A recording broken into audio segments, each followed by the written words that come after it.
So I am audible to all of you. I am audible. So am I audible to all of you? Please mute yourself. Yes, sir. Others mute all.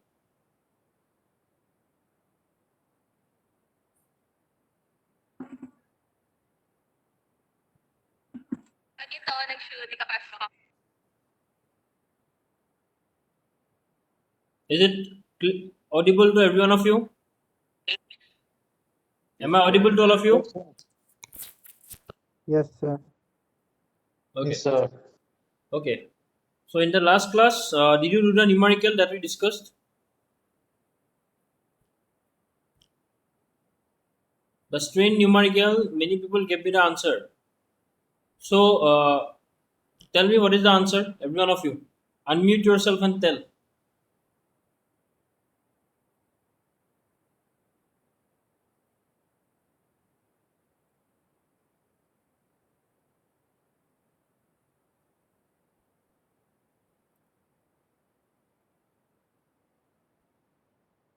Tell me the answer, not yes, sir.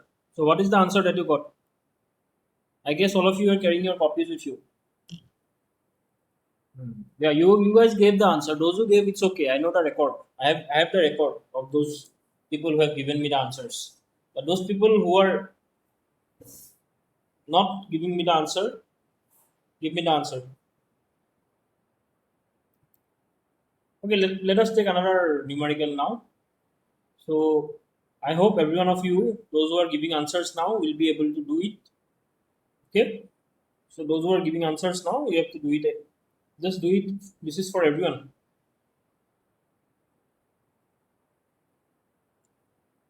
So basically,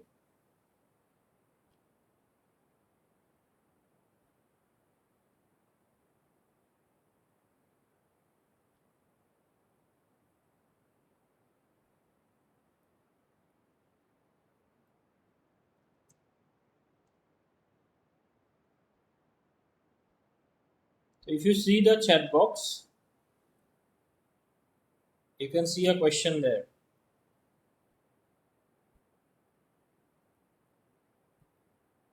Can you did you get the question, or do I need to share it again?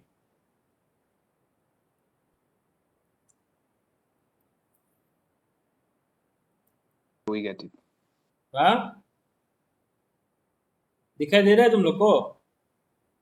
So we can see. Yeah, okay, please do it. Tell me the answer.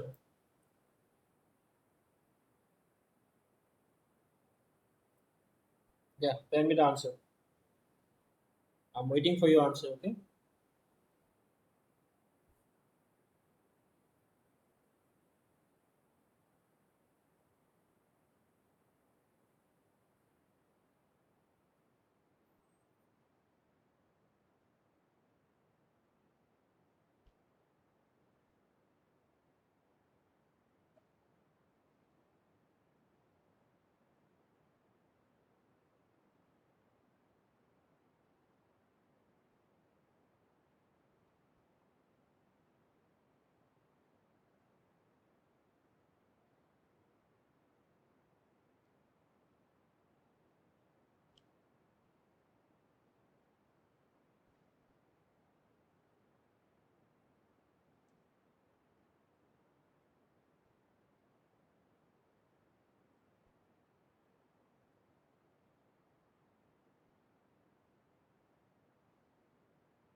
Those who got 0.01, will it be plus 0.01 or minus 0.01? Please specify.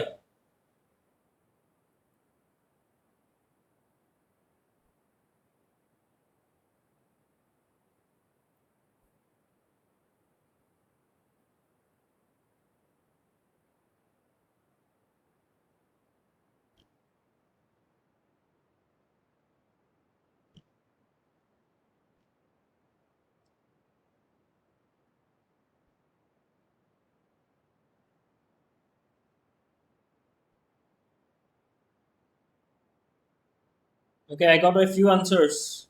So I want every one of you to answer. Please. Sorry.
Okay.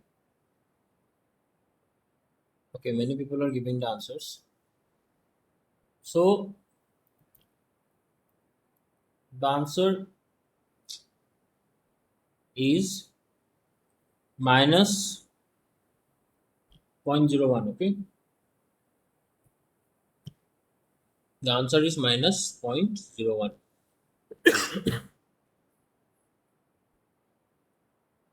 So this is how we will be computing strain.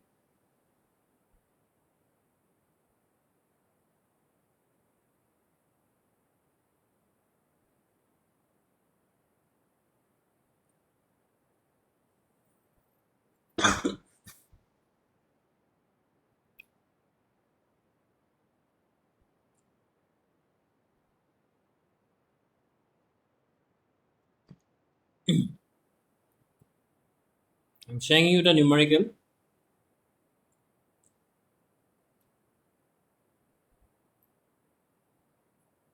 So in my screen, if you can see, so this is how it will be. Minus of 0.01. Okay. So this is the strain, which is compressive. Now if you come to shear strain gamma. So as we discussed in the last class, when a force P is tangentially applied to the element as shown. Look, here the force P is what? Is applied only at this point, or maybe it is tangential.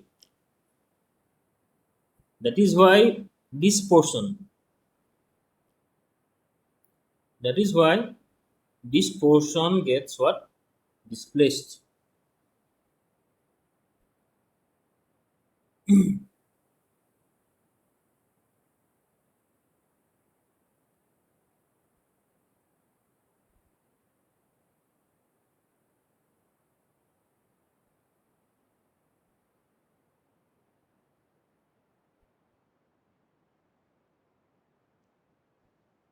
This portion, hmm, this portion gets displaced, right? If this portion gets displaced, then this is shear strain. Okay, the shear strain is given by delta. This is the delta part. This is the delta and L. Where is the L?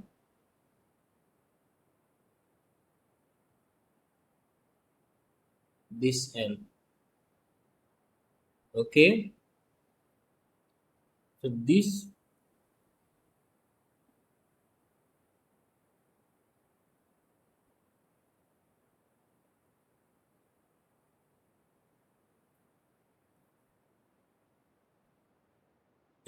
is the L. Okay, so now let us try to solve the numerical which is just below. I'm giving you the numerical in the chat box. Try to solve it. This subject will be basically a numerical based subject. So in order to clear your concepts, everything from competition exam point of view, everything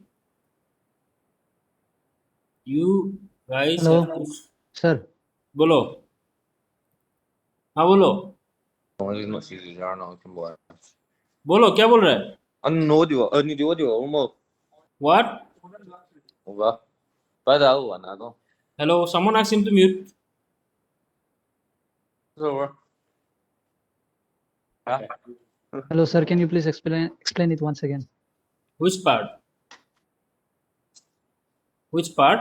just now Just now. just now Yeah, ask your the friend to portion mute. of shares yeah strain Ask your friend to mute himself. 딸랑 동자 어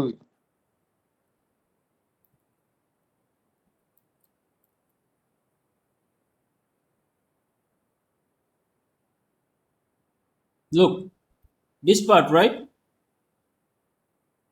Yes, this part. Hello, this part, right? sir I can't see your screen You can't see my screen, but is it visible now? Hello, is it visible now? no sir No. What about others? Is it no sir visible? sir. Yes sir. No, sir. Screen दिखाई नहीं दे रहा है मेरा?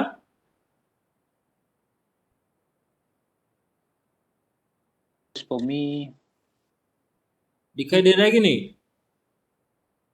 Yes sir. दे रहे sir दिखाई दे जी रहा है दिखाई दे रहा है सर हाँ. कोई डाउट पूछ रहा था.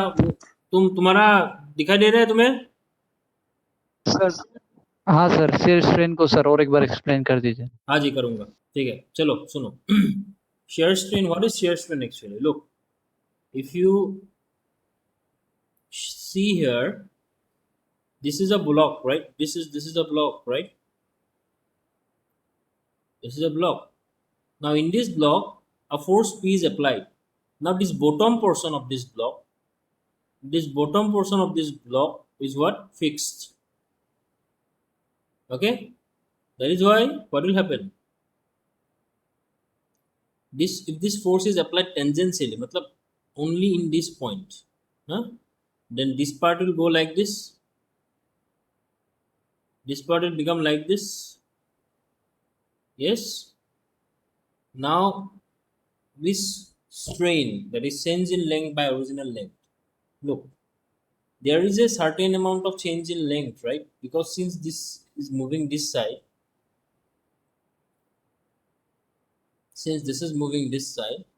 so there is a certain amount of change in length, right?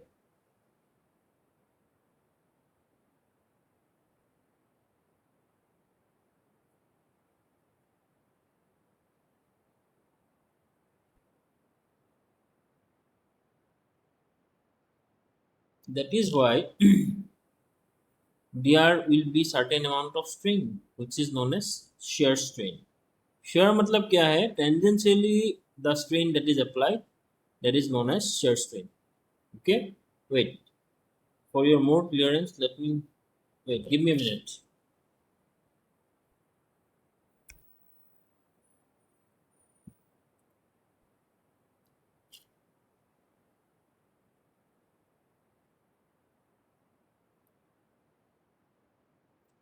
this strain where the bottom portion is fixed, then it will be a shear strain.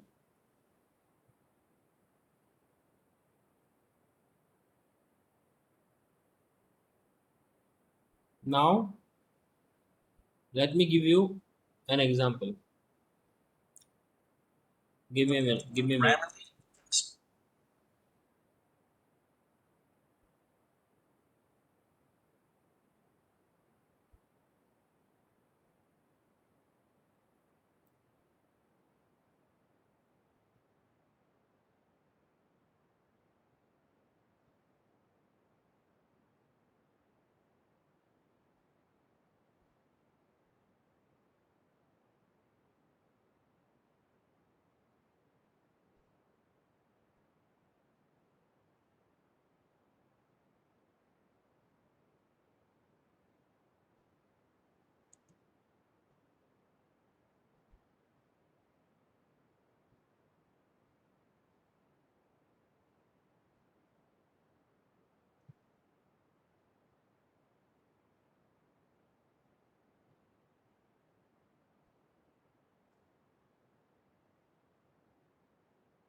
Can you see the screen? Yeah, can you see the screen? Yes. No. Yes, sir. Take it. Look at this. Used to describe how a body responds to external loads. Stress and strain are fundamental concepts that are used to describe how a body responds to external loads. In this video, we'll explore these concepts using the simple example of a loaded bar. Here we have a solid metal bar that is loaded by two equal but opposite forces. We refer to this as uniaxial loading because all of the applied loads are acting along the same axis. The two forces are pulling the bar, causing it to stretch. Internal forces will develop within the bar to resist these applied forces. We can expose these internal forces by making an imaginary cut through the bar. I chose to remove the right side of the bar, but I could have removed the left side instead. For any imaginary cut like this one, the internal forces develop in such a way that equilibrium will be maintained. In this case, the effect of the internal forces acting on the cross-section created by our cut will be equal to the effect of the applied external force. I have represented the internal forces as four separate forces here, but I could have represented them as one or even 20 forces. In reality, the internal forces are distributed over the entire surface of the cross-section. For this reason, it doesn't make much sense to talk about specific internal forces. Instead, it is better to talk about stress. Stress is a quantity that describes the distribution of internal forces within a body. It makes it easier to discuss the internal state that develops within a body as it responds to externally applied loads. Stress is a measure of the internal force per unit area, and so has units of newtons per meter squared in SI units, and pounds per square inch in US units. Newtons per meter squared are also called pascals. In the case of our axially loaded bar, the internal forces are acting perpendicular to the direction of the cut we made. This type of stress is called normal stress. We can calculate the normal stress in our bar as the applied force F divided by the cross-sectional area A of the bar. It is denoted by the Greek letter sigma. One reason being able to calculate stresses is important is because it allows us to predict when an object will fail. Let's say our bar is made from mild steel, which has a strength of 250 megapascals. The bar will fail when the stress within it exceeds the strength of the material. If our bar has a diameter of 20 millimeters, for example, we can calculate that it will fail if the applied force is larger than 79 kilonewtons.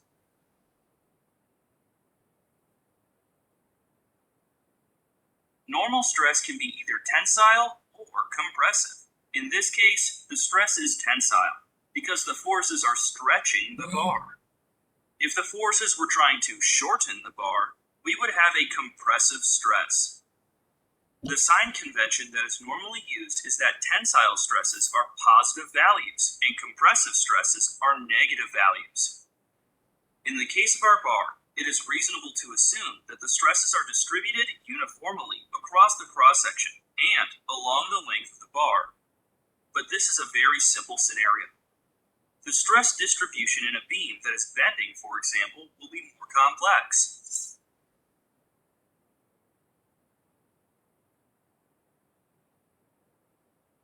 Stresses will be tensile on one side of the cross-section, but compressive on the other. Strain is a quantity that describes the deformations that occur within a body. If we fix our bar at one end and apply a force to the other end, the force will cause the bar to deform. The normal strain within our bar associated with this deformation can be calculated as the change in length of the bar delta L divided by the original length L.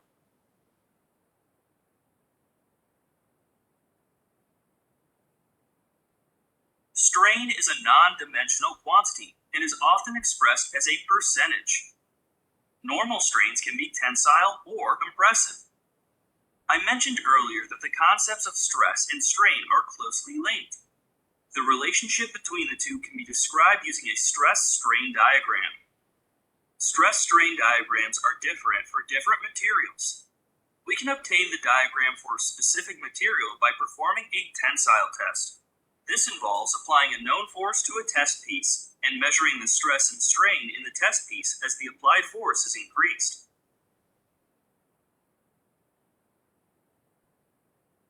Stress-strain diagrams for ductile materials, like this one, show that there is an initial region for low strain values where the relationship between stress and strain is linear. Deformations occurring in this region are fully reversed when the load is removed, and so are said to be elastic. This linear relationship between stress and strain is defined by Hooke's law.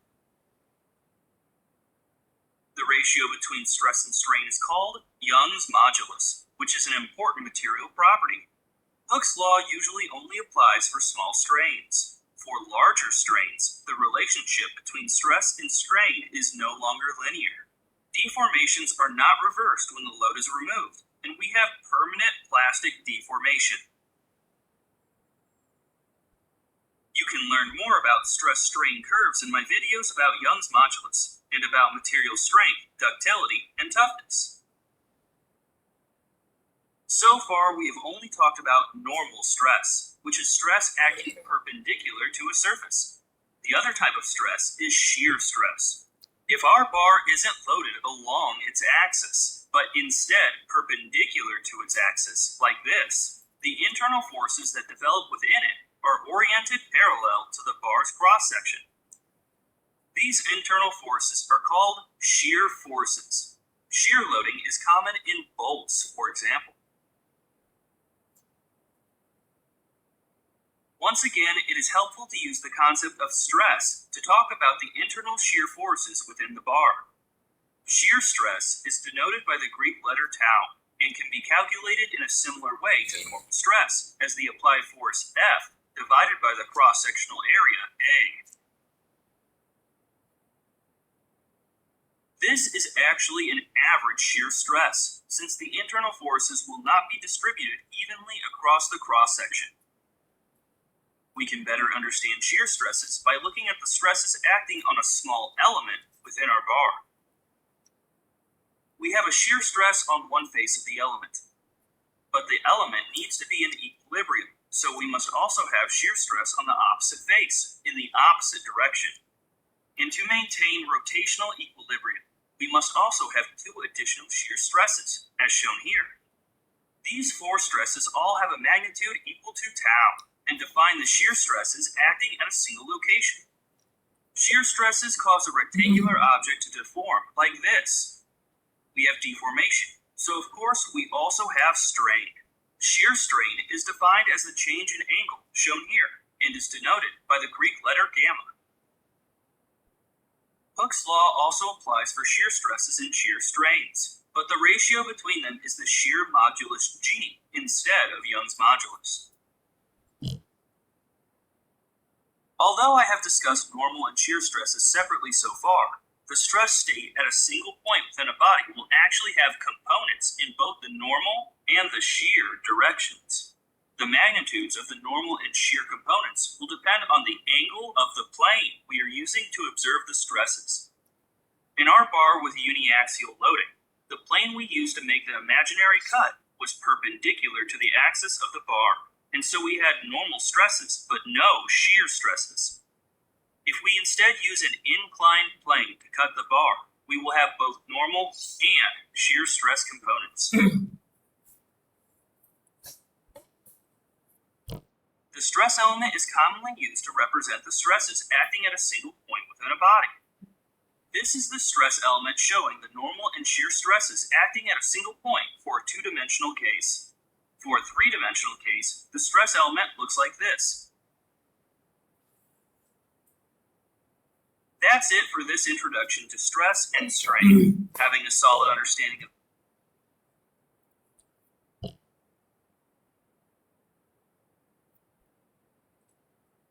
I hope now it is clear for every one of you the concept of stress and strain.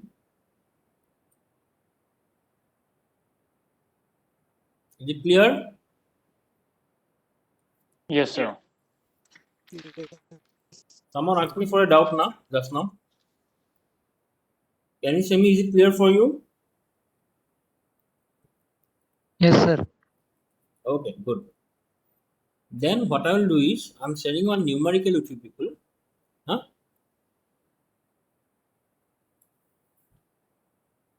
Try to solve it and give me the answer.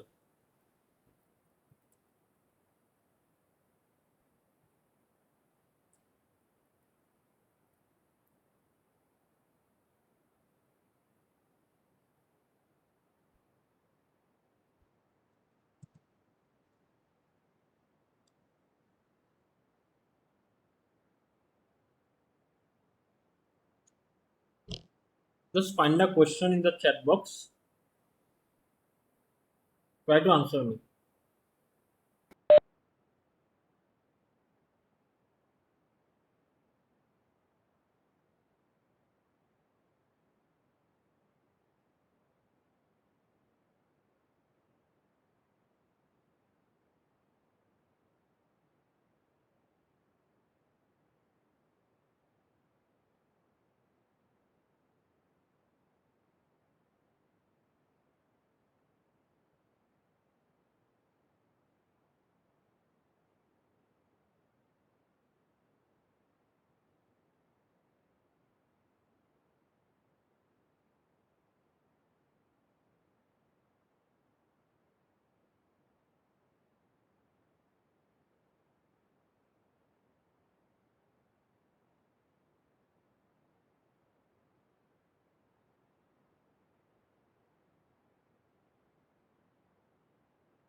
You find out the shear stress.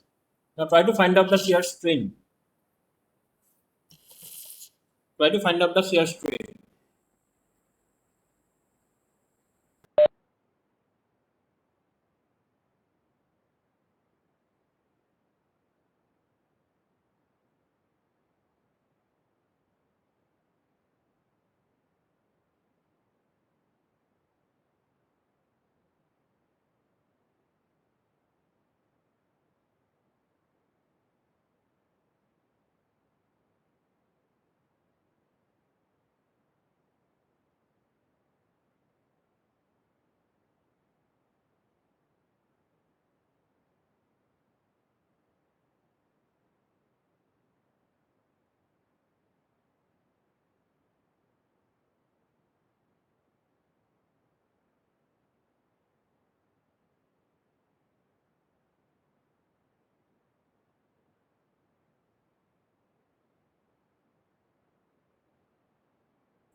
Very good. I'm showing you the answer. Those who are not able to do, you can look at it.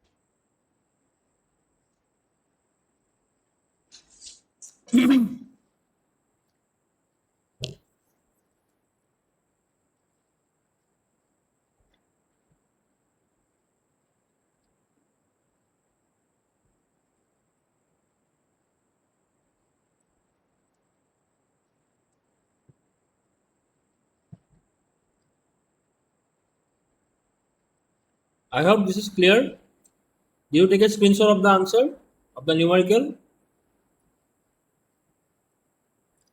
Did you take a screenshot of the numerical?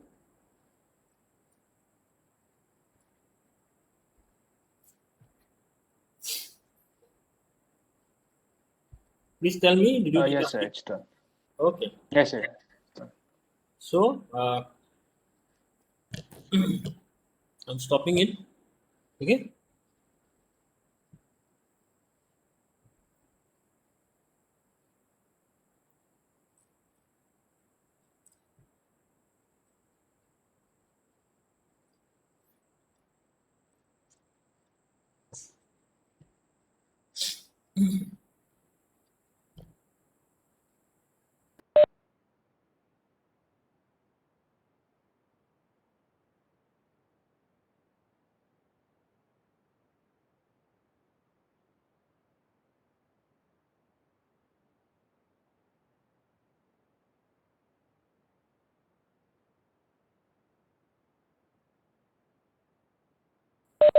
Good. You have done the question, numerical. Very good.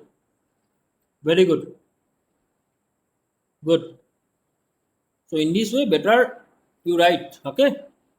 While I give you the numericals, you write in your copies. Then it will help in practicing also, and eventually it will clear your concepts also. Fine. Good. Very good.